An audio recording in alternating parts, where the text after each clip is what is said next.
शहर बुगदाद से कुछ फासले पर एक छोटी सी बस्ती थी, जहां एक बूढ़ा शख्स अपनी आखिरी जिंदगी के दिन गुजार रहा था। वो एक खामोश और आजिज लेकिन दाना इंसान था। उसके 5 बेटे थे। इनमें सबसे बड़ा यूसुफ था, जो एक जमींदार था। यूसुफ पूरे दिन खेतों में मेहनत करता था, जमीन को सेंचता और फसलों की देखभाल करता था। लेकिन वालिद की खिदमत करते हुए कभी कभार वो उकता जाता और दिल ही दिल में सोचता कि ये जिम्मेदारी कब खत्म होगी। शाम को यूसुफ तकाहारा खेतों से लौटता तो उसका बूढ़ा बाप हकीम खामोशी से बेटे की तकन को महसूस करता था। हकीम के दिल में बेटे के लिए बेपनाह मोहब्बत थी, लेकिन वो कुछ कहे बगैर फकत अपनी नजरें झुका लेता।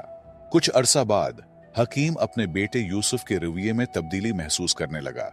वो जानता था कि यूसुफ अपनी तकन और जिम्मेदारियों के बोझ तले दब चुका है, और शायद उसे यह महसूस होने लगा कि बूढ़ा बाप अब उसके लिए एक बोझ बन गया है। यूसुफ का रूठा रवैया उसके वालिद को परेशान करने लगा। वो अपनी जिंदगी के आखिरी अय्याम सुकून से गुजारना चाहता था, लेकिन यूसुफ की बेरुखी ने उसे गमगीन कर दिया। कुछ अरसा बाद हकीम ने यूसुफ को करीब बुलाया और कहा, बेटा, मुझे मालूम है कि तुम पर बोझ बढ़ गया है। फिक्र न करो, मैं ज्यादा दिन तुम्हारे साथ नहीं रहूंगा। 2-3 दिन बाद मैं दूसरे बेटे के पास चला जाऊंगा। तुम अपने काम और जिंदगी पर ध्यान दो, मेरे लिए परेशान ना होना। यूसुफ ये सुनकर कुछ देर खामोश रहा। दिल में निदामत की हल्की सी लहर उठी, मगर उसके लबों पर कोई सख्त या रोकने वाले अल्फाज न आए। कुछ दिन गुजारने के बाद बूढ़ा हकीम यूसुफ के घर से निकलकर दूसरे बेटे फारूक के पास चला गया, जो एक कामयाब ताजिर था और माल व दौलत की कमी न थी। बूढ़ा बाप फारूक के घर रहने लगा, लेकिन फारूक का रवैया भी काबिल अफसोस था। फारूक के लिए कारोबार की मसरूफियत ज्यादा अहम थी, जबकि उसकी बीवी सुसर को हमेशा नजरअंदाज करती और उनसे बात करने की जहमत भी न उठाती। हकीम दिन भर खामोशी से एक कोने में बैठा रहता, दिल में अपने बेटों की बदलती हुई मोहब्बत का गम लिए, मगर अपनी तकलीफ को कभी जुबान पर न लाता। बूढ़े हकीम का वक्त गमों के साथ गुजर रहा था। एक दिन फारूक ने अपने बीवी के बातों में आकर वालिद से कहा, बाबा, आपको मेरे साथ कारोबार में मदद करनी चाहिए, ताकि आपकी मौजूदगी का मुझे भी कुछ फायदा हो। यह सुनकर बूढ़ा हकीम खामोश रहा।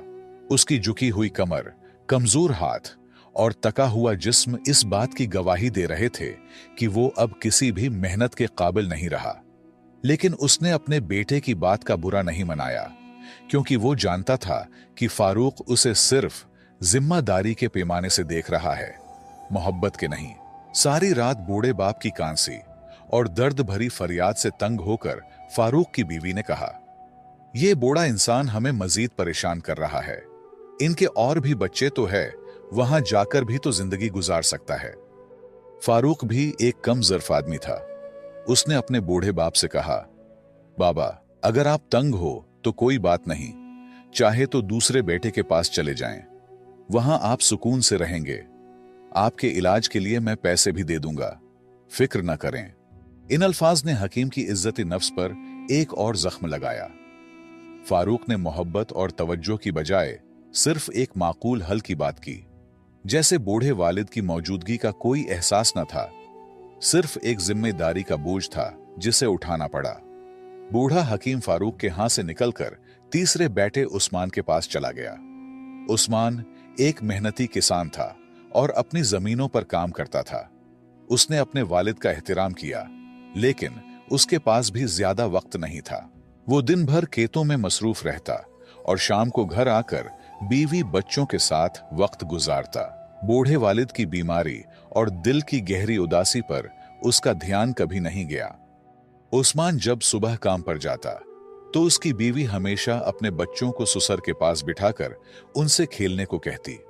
बूढ़ा हकीम, जो बीमारियों और कमजोरी से कांप रहा था, ये मंजर देखकर दिल में शदीद गम का शिकार हो जाता। उस्मान के घर में वालिद की हालत मजीद खराब होती गई और आखिरकार वो वहां से भी चला गया। इस बार उसने चौथे बेटे अहमद के यहां जाने का फैसला किया। अहमद, जो कि एक धोखाबाज और लालची इंसान था, अपने वालिद को इस्तकबाल करने के लिए बहुत खुश था। अहमद की खुशी महज लालच के बायस थी, न कि अपने वालिद से मोहब्बत के। अहमद ने अपने वालिद को इज्जत दी और कहा, बाबा, आपको यहां रहने में कोई तकलीफ नहीं होगी। वक्त के साथ साथ अहमद को पता चला कि बूढ़े बाप के पास कोई माल दौलत नहीं है, तो उन्होंने भी बाप को नजरअंदाज करना शुरू कर दिया। अहमद की बीवी ने अपने ससुर को एक बोझ समझकर उसकी कोई खिदमत नहीं की, बल्कि उल्टा तकलीफ दी। वो हमेशा शिकायत करती रहती और बूढ़े को अपने कामों में रुकावट समझती। लेकिन बीवी की क्या कसूर, जबकि अपने बेटे रूठ चुके थे। अहमद भी अपने कारोबारी उमूर में इतना मग्न हो गया था कि उसने अपने वालिद की हालत पर कोई ध्यान नहीं दिया। इस दौरान बूढ़े की सेहत और जिस्मानी हालत तेजी से बिगड़ने लगी। आखिरकार एक दिन अहमद ने भी जवाब दे दिया और कहा, बाबा, तुम यहां नहीं रह सकते। मेरे पास इतना वक्त नहीं है कि तुम्हें हर वक्त देखूं। तुम्हें कहीं और जाना होगा। इसके बेदर्द अल्फाज पर बूढ़े हकीम ने दिल बर्दाश्ता होकर आखिरी बेटे अब्दुल्ला के यहां जाने का फैसला किया। अब्दुल्ला हकीम का सबसे छोटा और कम उम्र बेटा था, जो एक गरीब और मेहनती शख्स था। दिहाड़ी लगाकर जो पैसे कमाता, इन पैसों से वो अपने बाप के लिए दवाइयां खरीदता और अपने घर का खर्च चलाने की कोशिश करता। उसकी बीवी भी काफी ईमानदार थी, अपने ससुर का दिल से ख्याल रखती थी। वो उनकी बीमारी और बुढ़ापे को समझती थी और हमेशा माँ बाप की तरह उनकी खिदमत में लगी रहती थी। बूढ़े हकीम ने जब अब्दुल्ला और उसकी बीवी की मोहब्बत और एहतराम देखा, तो दिल ही दिल में खुश हुआ और बहुत दुआएं देने लगा। वक्त गुजरता गया और हकीम अपने छोटे बेटे के घर में खुशी खुशी जिंदगी गुजारने लगा। उसकी जिंदगी में सुकून और मोहब्बत वापस आई और वो इस बात पर शुक्रगुजार था कि आखिरकार उसे वो इज्जत मिला जिसका वो हमेशा से हकदार था। बिलाखिर हकीम की जिंदगी के आखिरी अय्याम शुरू हो गए और वो शदीद बीमार पड़ गया। अब्दुल्ला अपने बाप की हालत देखकर बेहद गमगीन होता और अक्सर रो पड़ता, क्योंकि वो अपने वालिद को एक बोझ नहीं बल्कि हकीकी मानों में बाप के रुतबे से देखता था। उसके दिल में वालिद की इज्जत और मोहब्बत का समंदर था और वो हर मुमकिन कोशिश करता कि अपने वालिद की खिदमत में कोई कमी न रह जाए। अब्दुल्ला के आंसू और उसकी फिक्र वालिद की जिंदगी के उन आखिरी दिनों में उसके लिए एक तसल्ली और सुकून का बायस बने। हकीम ने अब्दुल्ला की मोहब्बत देखकर उसे अपने करीब बुलाया और बारीक आवाज में कहा, बेटा, मेरे आखिरी दिन करीब हैं। मेरी सांसें अब गिनती की रह गई हैं, लेकिन अल्लाह तुम्हें हमेशा खुश और आबाद रखे, जिस तरह तुमने मेरी खिदमत की और मेरा दिल जीता। अब्दुल्ला ने गमगीन लहजे में जवाब दिया, बाबा, अल्लाह न करे कि आप हमें छोड़कर चले जाएं। आपके बगैर हम कैसे जी सकेंगे। हकीम ने मुस्कुराते हुए कहा, बेटा, ये तो हक का रास्ता है। हर शय को फना होना है। मुझे भी अपने खालिक हकीकी के पास जाना होगा। अब्दुल्ला ने गमगीन लहजे में कहा, बाबा, क्या आप मुझसे खुश हैं? मैं वो खिदमत नहीं कर सका जिसके आप हकदार थे। मेरी बीवी भी कम अक्ल है, लेकिन अगर आपके दिल में कोई गिला शिकवा है तो हमें जरूर बताएं और अपना गम हल्का कीजिए। हकीम ने गहरी सांस ली और अब्दुल्ला को कहा, बेटा, एक आखिरी बात है जो मैं तुमसे कहना चाहता हूं और यह एक बड़ी अमानत है। मैंने अपनी जिंदगी में तुम पांचों बेटों का इम्तिहान लिया, लेकिन इस आजमाइश में सिर्फ तुम कामयाब हुए। बेटा, मेरे मरने के बाद तुम बगदाद की फुला गली में जाबिर नाम के एक बूढ़े शख्स के पास जाओ। उसे मेरा नाम लेकर कहना कि हकीम वफात पा चुका है और वो अमानत जो मैंने उसके पास रखी थी वो तुम्हें दे दे। हकीम ने अब्दुल्ला के कंधे पर हाथ रखकर कहा, जो अमानत दे वो तुम्हारे लिए है। उसे अपने बीवी बच्चों की जिंदगी बेहतर बनाने के लिए इस्तेमाल करना। ये मेरा तुम्हारे लिए आखिरी तोहफा होगा और याद रखना, बाकी बाइयों को कुछ भी ना देना। और बिलाखिर हकीम इस दुनिया से रुखसत हो गया। हकीम की वफात का गम अब्दुल्ला के दिल पर बिजली बनकर गिरा। उसकी आंखें आंसुओं से भरी हुई थीं और दिल में एक बेपनाह खालीपन था। उसकी बीवी भी शिद्दती गम से रोने लगी।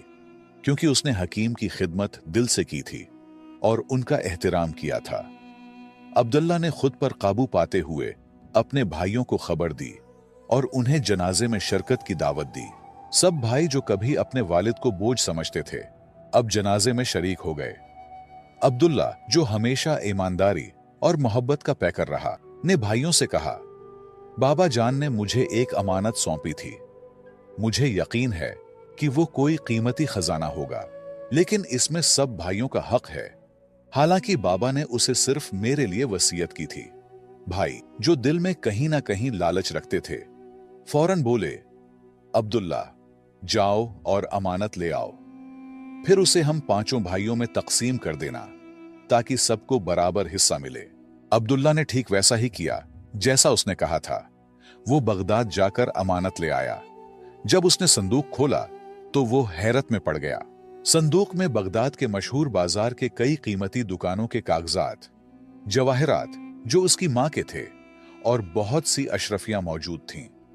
अब्दुल्ला ने अपनी दियानतदारी का सबूत देते हुए सब भाइयों को उनका हक दिया और खुद अपने हिस्से पर किनायत की। जिंदगी एक बार फिर बाप के साये के बगैर चलने लगी, लेकिन वक्त ने जल्द ही अपनी हकीकत दिखा दी। चंद माह बाद बड़े भाइयों में से एक अपने कारोबार में बुरी तरह फंस गया। गैर जिम्मेदारी और गलत फैसलों के बायस वो कर्ज में डूबता चला गया। हालात इस कदर खराब हो गए कि उसे अपना घर तक बेचना पड़ा। दूसरा भाई, जो कभी ऐश व इशरत की जिंदगी गुजारने का आदी था, एक दिन चोरी में मुलव्विस पाया गया।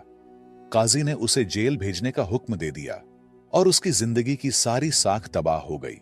बाकी भाई भी सोने को हाथ लगाता तो मिट्टी बन जाता। ये सब नाकामियों को एक जवाब था, बाप की बद्दुआ। दूसरी तरफ अब्दुल्ला ने अपनी मेहनत से बगदाद में कारोबार शुरू कर दिया। वो कोफे से उम्दा कपड़ा खरीदकर बगदाद के बाजार में बेचता और वक्त के साथ काफी मुनाफा कमाने लगा। उसकी ईमानदारी, बाप की दुआ और मुस्तकिल मेहनत ने उसे तरक्की की राह पर डाल दिया।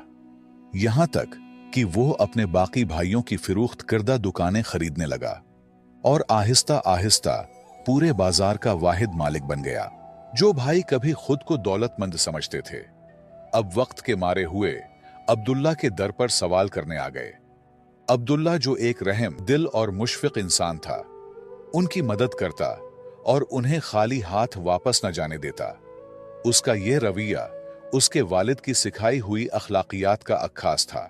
फिर वो दिन आया जब अब्दुल्ला ने बगदाद के तरक्की याफ्ता इलाके में एक बड़ा घर खरीदा और अपनी बीवी और बच्चों के साथ एक खुशहाल जिंदगी गुजारने लगा। वो जिंदगी के उस मोड़ पर भी अपने वालिद की दुआओं और तालीमात को नहीं भूला। एक दिन वो अपने वालिद की कब्र पर फातिहा पढ़ने गया। कब्र के सामने खड़े होकर उसने कहा, बाबा, आपकी दुआओं ने मुझे बगदाद का अमीर बना दिया, लेकिन आपके साये की महरूमी ने मुझे गमगीन कर दिया। अल्लाह ताला आपको जन्नत में आला मकाम अता फरमाए। मुअज़्ज़ज़ दोस्तों, इस कहानी से हमें 3 कीमती असबाक मिलते हैं। नंबर 1, वालिदैन की जिम्मेदारी है कि वो अपने बच्चों की बेहतरीन तरबियत करें ताकि वो बाद में न सिर्फ उनका सहारा बने बल्कि जिंदगी की मुश्किलात का सामना भी हिकमत और सब्र से कर सकें। नंबर 2, एक बेटे के तौर पर वालिदैन को कभी बोझ न समझे, क्योंकि वक्त का पहिया घूमता है और कल आप खुद इसी मकाम पर हो सकते हैं जहां वालिदैन आपसे मोहब्बत और तवज्जो की उम्मीद करते थे। नंबर 3, वालिदैन के साथ मोहब्बत, इज्जत और अच्छा रवैया इख्तियार करना न सिर्फ आपके मुस्तकबिल को रोशन करता है बल्कि आखिरत में भी बेशुमार इनामात का बायस बनता है।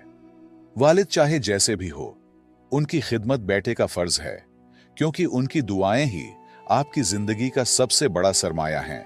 मुझे उम्मीद है आपने इस कहानी से बहुत कुछ सीखा होगा। अगर आपको यह सबक आमूज कहानी पसंद आई हो और आपको मजीद पुरानी और नसीहत आमेज कहानियां सुनना पसंद है, तो हमारे और आपके चैनल पुराने किस्से को लाजमी सब्सक्राइब करें, वीडियो को लाइक करें और अपने दोस्तों के साथ जरूर शेयर करें। इस वाकये के बारे में अपनी कीमती राय कमेंट्स में जरूर लिखें। आपकी राय हमारे लिए बहुत अहम है।